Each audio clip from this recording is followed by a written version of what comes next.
MBC 강원 영동 시사 프로그램 라디오 동서남북입니다. 지방선거를 치르고 새 집행부가 꾸려진 지 1년 3개월이 흘렀습니다. 자치단체마다 선거 공약을 이루기 위해 한창 행정력을 모아야 할 요즘. 그런데 강원도와 강원도 교육청으로선 쉽지 않아 보입니다. 강원도민들의 지지율이 급락하고 있기 때문인데요. 최근 지역의 한 언론사에서 조사한 여론조사 결과를 보면 도지사의 경우 지지율이 1년 전에 비해 무려 18.9%나 급락했고요. 교육감은 부정평가가 긍정평가를 상회하고 있습니다. 이렇게 지지율이 급락하게 된 원인은 뭘까요? 또 어떻게 해야 강원도민들의 지지를 다시 이끌어낼 수 있을까요? 이와 관련해 얼마 전 논평을 발표한 한 시민단체의 이야기를 들어보겠습니다. 강원평화경제연구소 나철성 소장과 연결합니다. 안녕하십니까? 예, 안녕하세요. 네, 도지사와 교육감의 지지율 급락이 좀 심각해 보이는데요. 원인을 살펴보겠습니다. 먼저 최문순 도지사의 지지율 급락, 원인을 뭐라고 생각을 하시죠? 예, 앞서 말씀하셨지만 무려 최문순 도지사의 지지율이 1년 전에 비해서 18.9%, 그러니까 20%가량의 하락한 거거든요. 매우 이례를 찾아보기 정도로 급격하게 하락했는데요. 그 원인을 살펴보자고 한다면 가장 중요한 것들은 도민들의 지지를 철회했다라고 하는 부분들인데요. 왜 그러냐고 한다면 강원 지역 전 지역의 이러한 현상들이 동일하게 나타난다라고 하는 게 문제가 되겠습니다. 이 영동 지역만 본다고 하더라도 올림픽 이후에 지역의 경제 활성화랄지 아니면은 새로운 경제 도약을 위한 계기가 될 것이다라고 이렇게 보고 있었지만은 실제 올림픽 경기장에 대한 사후 관리 문제도 그렇고 현재 해결되지 못하고 있는 이 동해안 자유구역청 문제, 현재는 최근에 그 송전소 설치 문제와 관련돼서도 이 지지율이 급격하게 철회하는 모습들이 보이고 있고, 또한 강원 북부 같은 경우에도 이 국방계획 2.0으로 인해 가지고 이 주민들에 있어서의 불안감이 갈수록 높아지고 있는 상황들인데 지자체에서는 아무런 대응을 내놓지 못하고 있는 상황들이거든요. 영서권 같은 경우에도 레고랜드의 갈등, 그리고 춘천 세계 불꽃대회 파행, 이런 것들이 얽혀지게 되면서 한 1년 동안 국지국지한 사업만 하더라도 한 10여 개 정도의 사업이 중지되거나 파행되는 이러한 문제가 발생하면서 시민들과 도민들의 실망감이 급격하게 높아가는 이런 모습을 보이고 있는 것 같습니다. 네. 자, 그럼 이번에는 민병희 교육감의 지지율 급락에 대해서도 원인을 좀 짚어주시죠. 그렇습니다. 민병희 교육감 같은 경우에도 무려 한 14% 정도의 지지율이 빠졌고, 현재 같은 경우는 부정평가율이 긍정평가율을 훨씬 상회하고 있거든요. 임기 초반에 이러한 경우가 나오는 것도 매우 이례적인데요. 민병희 교육감 같은 경우에는 당선이 되면서 공교육 정상화와 기초학력제 강화를 통해서 전반적인 새로운 학력 증진을 꾀하겠다라고 얘기를 하고 있지만, 이와 관련된 진전된 모습이 아무런 모습도 보이지 않고 있거든요.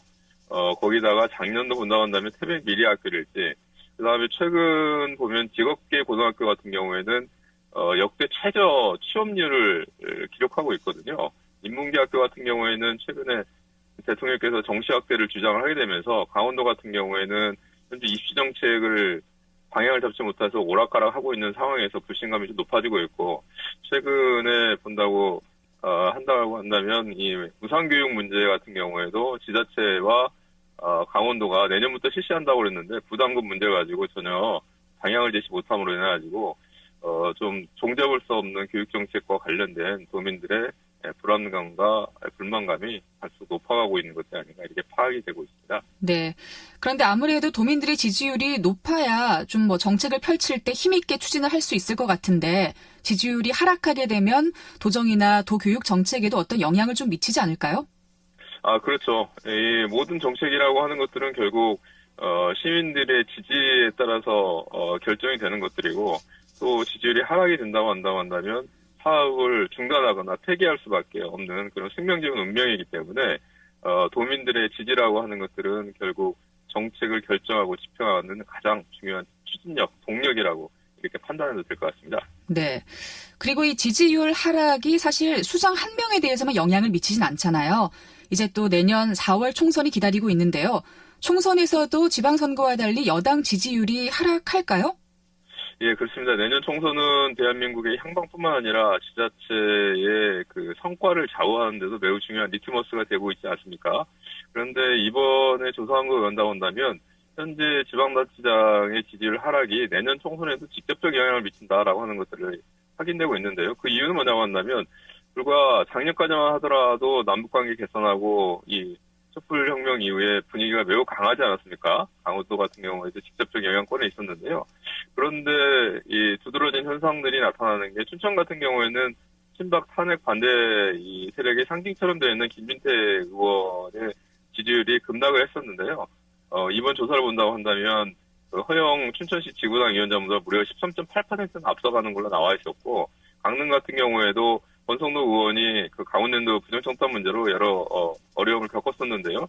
이번에 조사한 거에 의한다면 이 여당 어떤 후보하고 양자구도에서도 무난히 앞서는 걸로 나오고 있습니다. 이렇게 최근에 있어서의 전국적인 변화도 있긴 하지만 강원도에서의 주요 단체장에 대한 지지율의 급락이 이 여권에 대한 실망감으로 나타나면서 야권의 지지로 나타나는 이러한 현상이 좀 두드러지고 있다라고 하는데 좀 주목해야 될 것 같습니다. 그렇군요. 이제 앞으로 남은 임기 동안 지방선거에서 공약했던 일을 제대로 해내려면 지지율 반등이 좀 반드시 필요할 것 같은데요. 자, 지지율 반등을 위해서 이제 어떻게 하면 좋을까요? 가장 중요한 것들은 강원도와 강원도교육청에 있어서의 도정 방향이 상실되었다라고 하는데 가장 커다란 문제가 있겠습니다. 그 이유는 뭐냐고 한다면 최문순 도지사 같은 경우에는 소득 두 배, 행복 두 배라고 하는 그런 이기 모토를 평화 번영으로 바꾸지 않았습니까? 근데 평화 번영으로 바꿨음에도 불구하고 한 1년 반 동안 남북관계에 전혀 진정 관계가 없는 관계로 해가지고 지금 강원도 사업에 대한 방향 자체가 상실되었다라는 데 가장 커다란 문제인 것 같습니다. 그 기조 하에 사업계획이 제출되고 있는데요. 또한 중요한 부분들은 거대 사업이죠. 알펜시아 매각일지, 레고랜드일지, 동해안 자유구역일지 10년 동안 끌어왔던 문제에 대한 아무런 해법을 제시하지 못하고 있기 때문에 가장 기본적인 것들은 1년 사업들에 대한 정확한 평가 하에 향후 3년을 어떤 방향과 기조, 핵심 사업으로 가져나갈지에 대한 선택과 집중이 반드시 필요한 시점이다. 이렇게 좀 보여집니다. 네. 자, 오늘 말씀 잘 들었습니다. 심층 인터뷰, 세상보기 강원평화경제연구소 나철성 소장과 함께했습니다. 고맙습니다. 예, 감사합니다.